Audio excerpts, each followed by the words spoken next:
Una de las cuestiones, de las críticas, si se quiere, que surgieron a partir de los últimos videos, es que nosotros hablamos de otro candidato, de otros candidatos, y no pero no estamos hablando de nuestras propuestas. Así que tenés preguntas ahí, Eduardo, en relación a eso. La idea era, como el otro día surgió en uno de los videos que hicimos, que teníamos 5 propuestas sobre educación de nuestro espacio. Quería saber que cuentes un poco acá para las chicas que nos miran, para los muchachos, para todas las personas que nos miran. Bien. De los últimos videos que estuvimos haciendo, cuando hablamos de las propuestas, en caso de ser gobierno municipal, en caso de tomar el gobierno municipal acá en San Isidro, con Federico Meca a la cabeza como intendente, tiene que ver, y yo hablaba, bueno, ¿cómo me imagino San Isidro? Y yo dije que quería un San Isidro ordenado, un San Isidro seguro. Y el primer punto que tomo es el ordenamiento de las cuentas. De las cuentas. Entonces, la primera propuesta, desde el punto de vista educativo, tiene que ver también con el ordenamiento de esas cuentas. Porque nosotros recibimos dinero de la provincia. Dinero de la provincia y dinero del Estado Nacional. El dinero de la provincia es el más grande, la inversión más grande que hizo la provincia de Buenos Aires en todos los años de provincia de Buenos Aires, que se hacen en el gobierno de Axel Kicillof. Y que tiene que estar, y que está ligado en muchos casos a la infraestructura. ¿Sí? Se readecuaron las escuelas, en la pandemia se trabajó. Digo, cualquier docente que hoy transite las escuelas de San Isidro sabe que esto es así.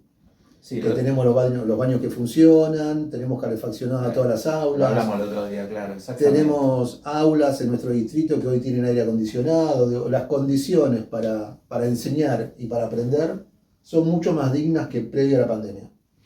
Llegaron compus. Llegaron las computadoras para todos los primeros años y los sextos años de las escuelas secundarias. Tenemos aún carros informáticos en las escuelas primarias. Llegaron 20 aulas completas, bancos y sillas a partir de la gestión de Teresa García, nuestra senadora. Gestionó 20 aulas que ya fueron distribuidas en las escuelas que más necesitaban recambio de mobiliario. Y seguramente van a llegar más. Eso es en cuanto a la provincia de Buenos Aires, a la inversión en provincia de Buenos Aires. Después nosotros tenemos algo que se llama Fondo de Financiamiento Educativo.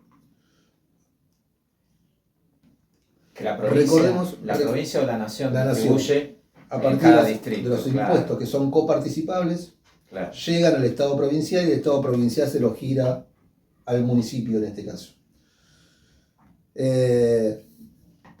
Podríamos ir mucho más atrás y ver la inversión en educación de cada uno de los gobiernos, pero solamente para traer un dato, ya que vamos a hablar de un dato duro, concreto, de Fondo de Financiamiento Educativo, estaría bueno recordar que durante el gobierno de Néstor y Cristina llegamos a un 6% del PBI.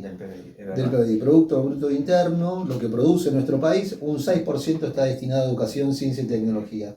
Y que el proyecto tiene que ver con diferenciar con un porcentaje para educación, que no sea menor al 6%, y después un porcentaje para ciencia y tecnología. Pero vamos a lo concreto de los 5 puntos. 5 puntos, el primer punto tiene que ver con transparentar los fondos educativos. Llega el Fondo de Financiamiento Educativo a nuestro distrito, que te digo, en el año 2022 fue de 36 millones de pesos para todas las escuelas.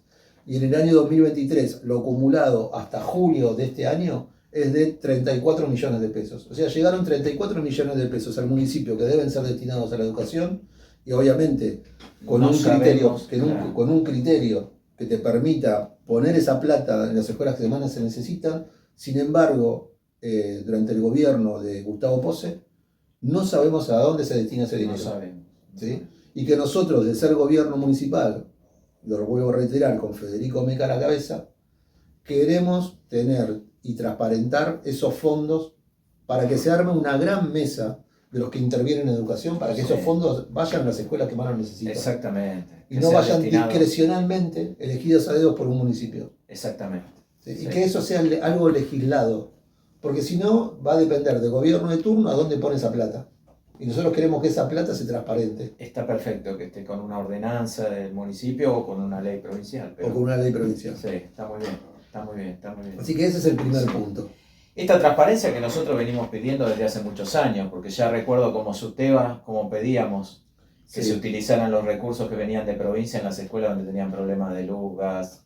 Afortunadamente ahora, estos últimos años, Kicillof invirtió muchísimo en infraestructura de la provincia, pero yo recuerdo cuando pedíamos esta transparencia, porque no hay que olvidar que ya hace 40 años están los POSE en el distrito y ahora se terminó su gobierno, pero las propuestas nuestras tienen que ser primero de transparentar las cuentas. Y que se sube un posible gobierno de Ramón Lanús como intendente de San Isidro. Nosotros creemos que no va a estar muy lejos de lo que es el gobierno de la ciudad de Buenos Aires, porque son el mismo poder político. Exactamente. Son de Juntos por el Cambio. Y si nosotros vamos a los datos de Juntos por el Cambio a nivel de la ciudad de Buenos Aires, vemos que hay una subejecución presupuestaria en el ámbito educativo. Se subejecuta. Hay un presupuesto que no se ejecuta en su totalidad porque la prioridad no son las escuelas. Y encima baja cada año. Cada año ha estado bajando. Baja año a año ese presupuesto el destinado. Porcentaje baja Se y encima se subejecuta. Y si vamos a hilar más fino en comparativa con la ciudad de Buenos Aires, y esto tiene que ver con un punto que nosotros tenemos como propuesta, vemos que tenemos muchos pibes de edad de jardín de infantes en Ciudad de Buenos Aires que no tienen su vacante. Sí. Hay miles y miles de chicos, 20.000 es el número en Ciudad de Buenos Aires que no tienen vacante en jardín de infantes. Sí. El segundo punto de nuestra propuesta como Movimiento Mayo en el marco de Unión por la Patria, en el caso de ser gobierno con Federico Meca como intendente, es la construcción de jardines de infantes, de más jardines de infantes, y especialmente salas maternales. Porque hoy no tenemos ni un solo pibe en jardín de infantes que se quede sin matrícula, sin su matrícula en San Isidro. Sin embargo, tenemos chicos que están en edad de secundaria, que son papás o mamás adolescentes, y tenemos que decir que el número de chicos o chicas adolescentes embarazados o siendo padres disminuyó a partir de que aparece en el año 2006 la educación sexual integral. En la cantidad de adolescentes embarazados disminuyó drásticamente. No tengo esos datos ahora, pero en otro programa podemos tratar.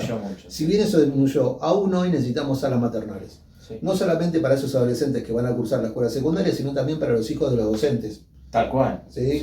Y obviamente para la comunidad también, porque en caso de haber vacantes se podría abrir la comunidad de todos los trabajadores. Totalmente, sí, claro.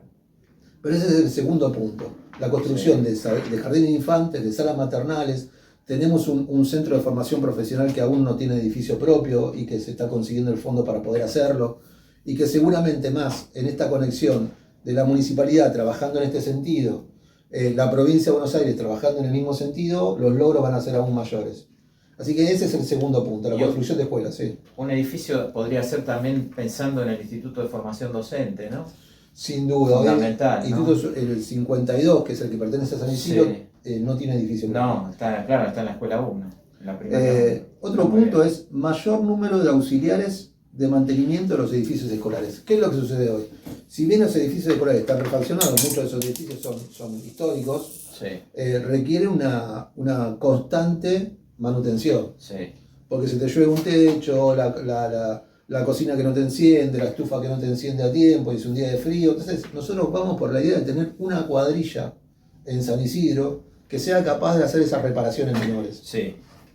Y que esa cuadrilla sea a solicitud de las escuelas, obviamente del directivo, que es el que sabe la situación de cada una de las escuelas, o de los docentes a través del sindicato. Digo, ¿cómo se podría articular eso? Digo, hay miles de formas, pero que hoy no es un tema concreto que tengamos en San Isidro. No, hoy, lo que pasaba siempre es que el Consejo Escolar contrata a un gasista o un plomero y lo manda a la escuela cuando la escuela lo necesita. Siempre es después, siempre es tarde, porque no es una cosa que vos tenés un problema y te lo pueden arreglar enseguida. Vale recordar acá que los gasistas que hoy contrata el Consejo Escolar son matriculados después que en el gobierno de María Eugenia Vidal mueren Sandra y Rubén por una pérdida de gas que había sido revisada una semana antes, con un gasista de dudosa procedencia, pero que le habían variado el Consejo Escolar. Exactamente. Así que bueno, esa es otra, la cuadrilla de mantenimiento de las escuelas.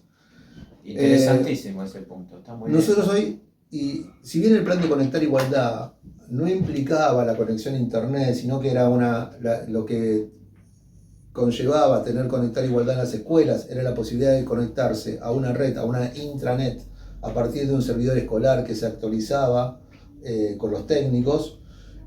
Hoy, años después de ese plan Conectar Igualdad, entendemos nosotros que el wifi o el Wi-Fi en las escuelas es una necesidad. Sí. Es una necesidad, porque si bien hay algunas computadoras, están las computadoras que entregó el gobierno de la provincia de Buenos Aires, algunas que siguen en funcionamiento del Estado Nacional en ese momento, hoy el celular es una herramienta válida para poder estudiar. Sí, tal cual. Entonces, como herramienta válida requiere de conexión. Sí. Y esa conexión, y como herramienta válida para poder estudiar, debería ser gestionada por el Estado en su conexión a Internet para que los estudiantes, nuestros alumnos, nuestras alumnas puedan acceder a esa información de punta o de último momento o investigaciones que le permitan seguir aprendiendo dentro de la escuela. Sí, claro. Y que no puede depender si una familia le puede pagar un plan de datos o no a esos estudiantes. Es el Estado el que tiene que estar presente y nosotros consideramos que el Wi-Fi o el Wi-Fi en las escuelas es una necesidad. Así que es otro punto de la propuesta, de las 5 propuestas que hacemos como Movimiento Mayo en el marco de la participación en Unión por la Patria, y que algunas de esas se llevan adelante con hoy Alicia Quevedo como consejera escolar en relación a la infraestructura de las escuelas y los auxiliares, pero que entendemos que con más auxiliares dentro del Consejo Escolar de Unión por la Patria también vamos a poder gestionar estas posibilidades, estas necesidades. Sí, con más consejeros. Por eso con más consejeros escolares. Claro, más consejeros escolares. Ahí tenemos a Julieta Smulevi, que encabeza la lista de consejeras escolares dentro de Unión por la Patria, y a mí que me toca acompañar como segundo candidato suplente a consejero escolar. Por eso lo podemos hablar concretamente, porque tenemos a Alicia, que es nuestra compañera, trabajando en ese sentido. La otra que tenemos que recuperar son los talleres extraprogramáticos. Sí, fundamental eso, que también funcionaba. Para completar horas de artística que no había en las escuelas, porque algunos tienen música, otros tienen arte, otras escuelas no tienen. Hubo un acuerdo. Informática tenían las escuelas. Claro. Hubo un acuerdo que lo había logrado Melchor Pose siendo intendente con el gobierno de la provincia de Buenos Aires cuando estaba Mario Porto como director general de escuelas. Exacto. Y que tenía que ver con que el municipio ponía docentes para esos talleres extraprogramáticos. Claro. Que tenía que ver con artística, tenía que ver con informática e inglés. Para escuelas, para jardines, para inglés inicial y primaria. Porque inglés contemplado estaba en aquellas épocas, el proyecto era inglés para cuarto, quinto y sexto grado. Entonces primero, segundo y tercer grado de las primarias lo completaban los profesores municipales. Después se extendió, afortunadamente se extendió, pero igual los profesores de inglés para jardín no están. Y eso siguió estando durante bastante tiempo, hasta el 2015. El gobierno municipal de Gustavo Pose lo dio de baja unilateralmente. Exactamente. Deshizo el convenio. Y dejó, entre otras cosas, por ejemplo, las escuelas especiales sin profesora de apoyo en psicomotricidad. Algunas escuelas especiales, por ejemplo la 504, que son chicos con múltiples retos, muchos de ellos en silla de ruedas y que requerían de una especialista en psicomotricidad que le permitiera trabajar la consecuencia de esa silla de ruedas, sacarlos y poder trabajar en el piso, en colchonetas. El gobierno municipal decidió dar de baja ese programa, con lo cual esas escuelas se quedaron sin psicomotricistas. ¿Sí? Entonces, no es solamente pensado en las escuelas primarias en el nivel inicial, sino en las escuelas especiales también. Claro. ¿Cuál es el concepto de por qué estos talleres? Es porque nosotros tenemos una desigualdad en que las escuelas privadas tienen una oferta, mientras que las escuelas del Estado tienen otra oferta. Si bien los diseños curriculares se trabajan por igual, tanto en las escuelas estatales como en las escuelas de gestión privada, las materias extracurriculares solamente se dan en las privadas. Y nosotros consideramos que la igualdad de oportunidades tiene que ser para todos los estudiantes, para todas nuestras alumnas, para todos nuestros alumnos, independientemente que tengan plata o no para poder ir a una escuela. Entonces es el Estado el que tiene que suplantar eso que los padres o las familias no le pueden dar. Tal cual. Entonces, desde ahí la necesidad de volver a poner los talleres extraprogramados. Es evidente de todas maneras que los que pensamos siempre en la igualdad educativa para todos los alumnos de la provincia de Buenos Aires somos los peronistas. No hay otra. Sin duda. No hay otra, porque estas propuestas de igualdad que buscamos todos, tanto igualdad en otros campos, como el de los trabajadores, el de los empleados, también la buscamos en el tema de educación, también lo buscamos en el tema de salud. Solamente encontramos en la plataforma de propuestas del Frente de Todos o del Frente Ahora Unidos por la Patria. Somos nosotros en la boleta de Unión por la Patria los que tenemos como objetivo un San Isidro más igual, más igualitario. Otro de los puntos tiene que ver con la ampliación del servicio local de la niñez. ¿Qué es el servicio local? Es aquel que brinda el asesoramiento y el acompañamiento a aquellos alumnos, alumnas que tienen una dificultad de violencia en el hogar, de abuso en el hogar, y que acompañan desde ese lugar con medidas de abrigo. Ahora, ¿cuál es la situación?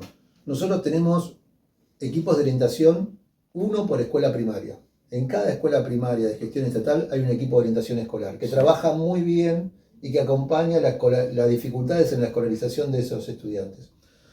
Y tenemos un equipo de orientación escolar aproximadamente cada 2 escuelas secundarias. Bien. Esto se avanzó durante la época del ministro de Educación de Mario Porto, ahora en la gestión de Axel Kicillof, esto se fue ampliando. ¿Y qué es lo que genera esto? Que el trabajo de esos equipos de orientación genere confianza al interior de la escuela con los estudiantes, ¿sí? Con nuestras alumnas, con nuestros alumnos, y que gane confianza como para que un alumno o una alumna venga y cuente esta situación de violencia que vive en su hogar. Claro. Esta medida, esta situación de confianza, debe ir acompañada de otras medidas que nosotros tenemos como obligatorio como sistema educativo. Si viene una alumna o un alumno que nos cuenta una situación de violencia, nosotros no podemos mirar para costado, estamos obligados a denunciarlo. Pero ¿qué pasa? Ante esa denuncia no podemos volver a esa chica o ese chico a su hogar familiar donde está siendo violentado. Se necesita medida de abrigo. Estas situaciones necesitamos que el servicio local sea ampliado con más personal, con más horas de trabajo, sí, para que pueda hacer el acompañamiento de esas situaciones y no quede solamente en un mero hecho administrativo. Entonces, otro de los puntos es la ampliación del servicio local de la niñez. Sí, más personal especializado para tratar de solucionar los problemas. Otro tema que nosotros no tenemos puntualizado como los 5 que habíamos abordado en Movimiento Mayo, pero que Miguel Caretti, equipo directivo de conducción de la Escuela Secundaria Técnica 2 de acá de San Isidro, nos trajo a colación, tiene que ver con que haya comedores escolares dentro de las escuelas técnicas. Los pibes en la escuela técnica están todo el día prácticamente, sí, durante los 5 días. Y necesitamos abordar esa problemática, porque no pueden estar con un sándwich de milanesa o una viandita de jamón y queso durante todo el día. Porque sí, muchos de esos chicos que van buscando un futuro mejor para su familia, que van con esa idea de la familia de movilidad social ascendente, que los mandan a estudiar, es en el esfuerzo de mandarlos durante todo el día a estudiar, sí, desde las 7:30 de la mañana hasta las 5 de la tarde, todos los días, requieren el apoyo del Estado en cuanto a aquellas necesidades que tienen que ver con la alimentación. Sí. Y no es darle un sándwich de jamón y queso todos los días, es darle una comida que sea nutricional. Tenemos hoy los nutricionistas que estuvieron un mes trabajando en San Isidro, observando los comedores escolares. Entonces, como tenemos ya esos recursos, nosotros tenemos que ser capaces de ampliar los comedores escolares dentro de las escuelas secundarias técnicas especialmente, sí, o dentro de aquellas escuelas que tienen más horas de clase durante todo el día. Tiene que haber una articulación. Entonces, con la provincia. Claro, esa articulación se logra teniendo consejeros escolares que sean docentes dentro del consejo escolar. Exactamente. Y esa articulación se logra teniendo consejeros escolares que piensen y se pongan la camiseta de esos estudiantes, que defiendan a los que defiendan la educación del Estado, claro y que entiendan de qué se trata el trabajo de consejo escolar. Sí, claro. ¿Sí? Entonces necesitamos tener más consejeros escolares que entren desde ese lugar, y por eso nosotros desde Unión por la Patria tenemos consejeros escolares, y dentro de la boleta de Federico Meca están los consejeros escolares y las consejeras escolares que nosotros proponemos, que están formados para poder trabajar sobre estas propuestas.